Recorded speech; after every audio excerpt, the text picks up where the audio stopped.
Hey guys, Erica Galinas here for our super awesome buyer seller tips. I'm wearing my work shirt today because today we're going to clean the bathroom.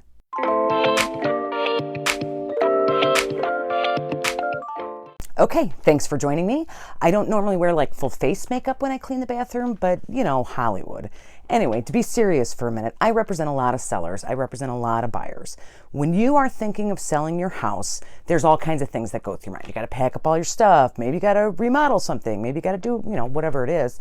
A lot of times, just basic cleaning gets overlooked. Today, we're going to talk about cleaning the bathroom for showings. Cleaning the bathroom is something everybody hopefully does on at least a semi-regular basis.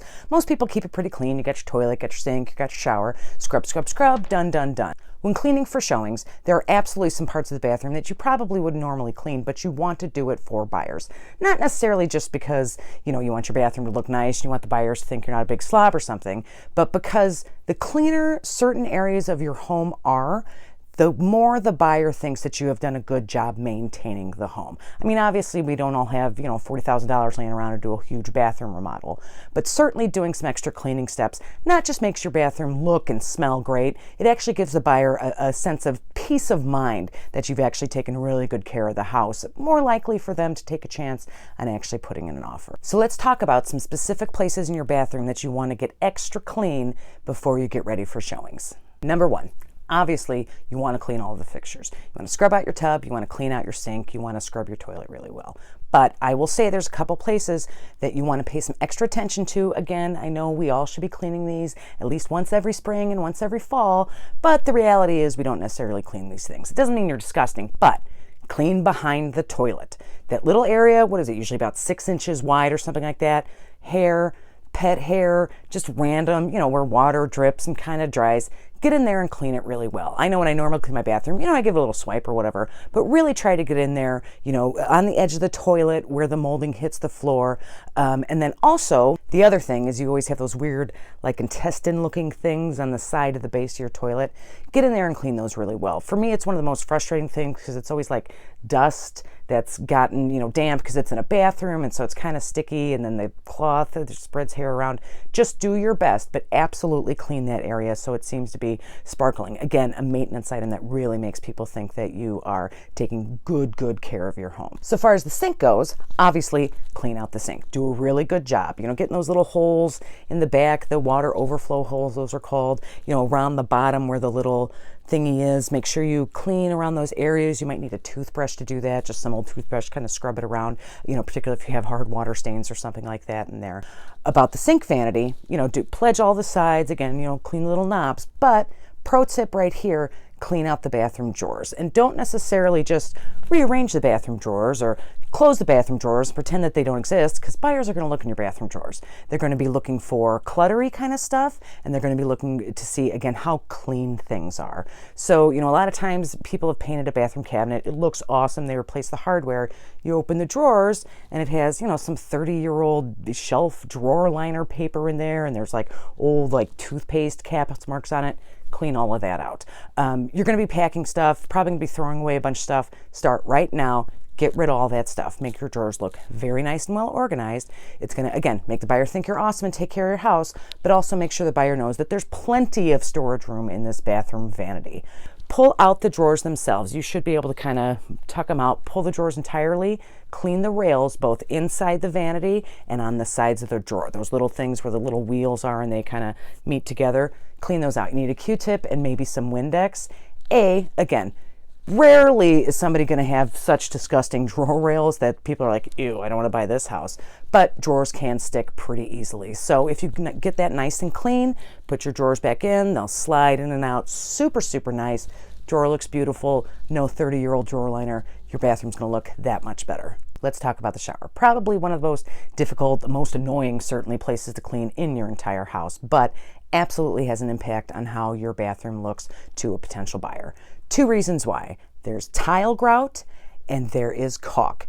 Both of these things are, of course, absolutely necessary to have a functioning bathroom, but they get dirty in normal use and they're very hard to clean. So the 3 biggest areas to worry about cleaning when you're cleaning your shower for a showing are grout, caulk, and the shower door track. Nobody likes cleaning grout. it is, I don't know, it feels like it's impossible to clean sometimes. It just seems so tedious and horrible. Never quite get it clean. Just do your best. There are products on the market designed for grout depending on, what kind of water you have. Maybe you have watermarks. Maybe you have, little rust spots. Maybe it's just kind of dirty.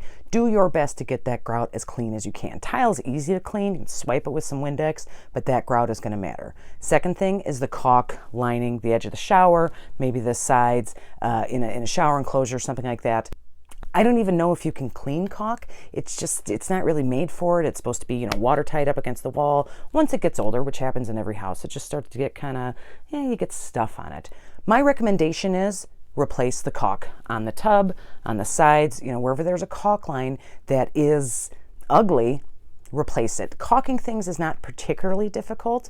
It can be very intimidating, and if you do, you're worried about doing a bad job, maybe it doesn't look too good, maybe caulk in itself is very inexpensive. If you mess it up, you can just peel it back off and start again.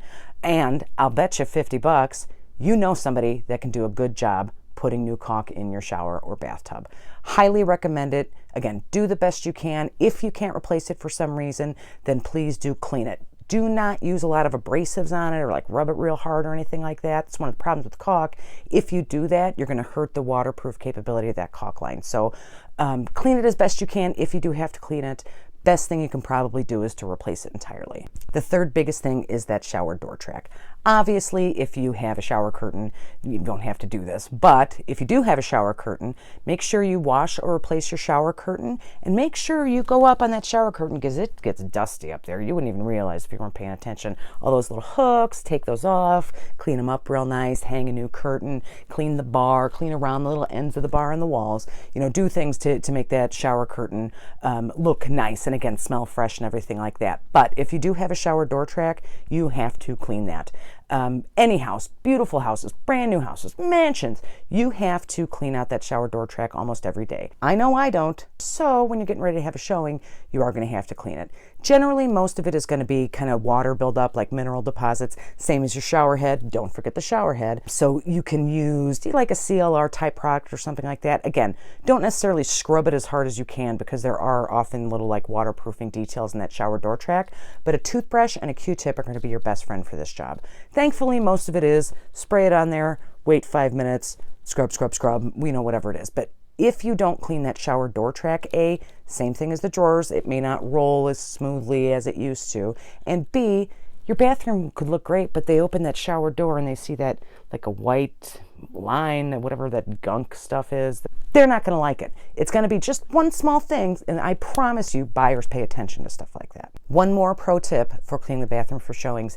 Depending on what kind of water you may have watermarks on your fixtures, shower head, sink, everything like that. Whether it's a rust stain in the toilet, which I'm sure we've all seen, whether it's, right around the little ring in the sink or the little bottom of that faucet there, just that white, like crystally stuff, those are water deposits. It doesn't mean you have bad water. It doesn't necessarily freak buyers out that, their water's terrible and they're never going to be able to take a shower or something like that. It just makes everything look used and old. So do what you can. Again, rust stains, there's cleansers for that.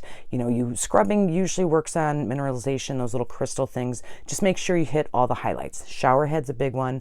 The drain in the sink and in the shower, and certainly the toilet bowl around there are going to be areas you want to pay attention to, just to get rid of any watermarks, just to make everything again seem super fresh. Another thing you should do before you have showings in your house is oil the hinges. We talked about the drawer slide being smooth or the shower door. You want to have that all over. Hinges in a bathroom, again, even in a nicely cleaned house, is going to have buildup over time of dust and just moisture in those hinges. So, oil the hinges in your medicine cabinet, oil the hinges in your door, if you have a little storage, your vanities, things like that. Again, you don't have to go crazy with it or anything like that, but make sure you just get a little squirt of, WD-40 or something like that, just to make sure everything kind of moves smooth.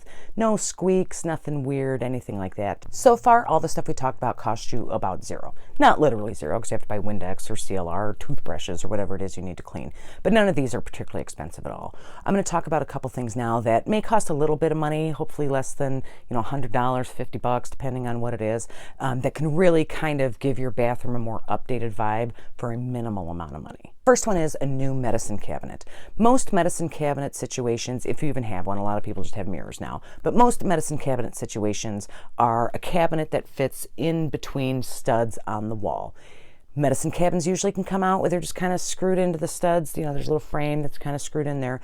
relatively simple to unscrew them, pull it out, take some measurements. If it's a standard size, you can go to a Menards or a Lowe's or something like that and hopefully replace the medicine cabinet with something a little more modern, a little more clean, something like that, and then in theory, push it back in and screw the new one in. So you can kind of get this upgraded medicine cabinet, again, for not a lot of money, hoping that you have a standard size. The next two are a little trickier, maybe cost a little bit more money, depending on your DIY skills. I will say, as a real estate professional, you should always have all repairs and any changes made in your house by a licensed professional. That being said, two of the other less expensive things you can do to kind of update your bathroom is replacing the sink faucet and replacing the lighting. Again, nothing elaborate. What you want to do is work with what you already have there. So say a sink faucet usually comes in 1-hole and 2-hole varieties.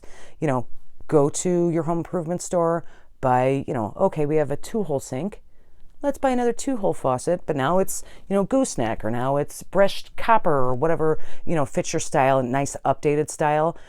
Faucet replacement can be very inexpensive, if not free, if you do it yourself. Again, please use a licensed contractor, but you also may know a guy that can pop a faucet in for you in a couple hours. The second thing is that lighting. Again, you're not doing anything dramatic. You're not moving a fixture in the ceiling, and you're not going from, Hollywood movie star lights to some dramatic wall hanging or something like that.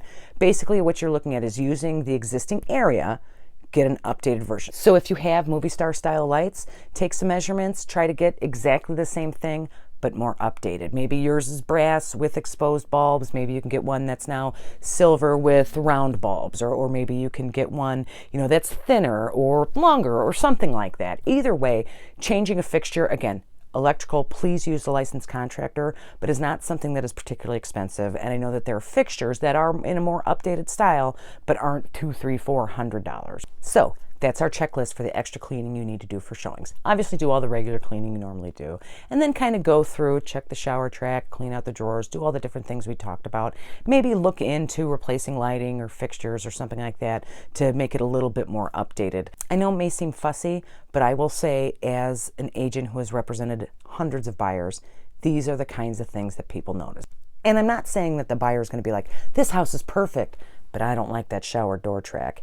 It's really more these little things build up in a buyer's mind that makes them think maybe the house hasn't been cared for too well. Maybe, if they're not really paying attention to what's going on in the bathroom, maybe they're also not paying attention to what's going on in the furnace. These are the kind of little things that you want to make sure you do for showing, so the buyer's like, this house is wonderful. Look how clean it is. I bet they took care of everything just exactly perfect. They don't necessarily need to know that you watched this video and real quick cleaned all these things, but it will help you in the long run. If you're thinking of selling your house, please give me a call. Text me anytime, 219-765-2062. I can give you referrals throughout the U.S., so if you're not in my area, totally fine. Give me a call anyway. If you'd rather email me, it's hsbyerica@gmail.com. If you're a buyer and you like my style, because I keep eyeballs on stuff, I can help you out. Please do the same. Call, text, or email me anytime. If you like these videos and you're interested in more, I do market updates for my area once a week, and I also do these buyer and seller tip videos once a week as well. So please like and subscribe to this channel. If you know someone who's selling, please share this video with them so they can have these little extra tips. Maybe get them an extra $100 or something on that house sale. Thanks so much, guys, and I'll talk to you soon.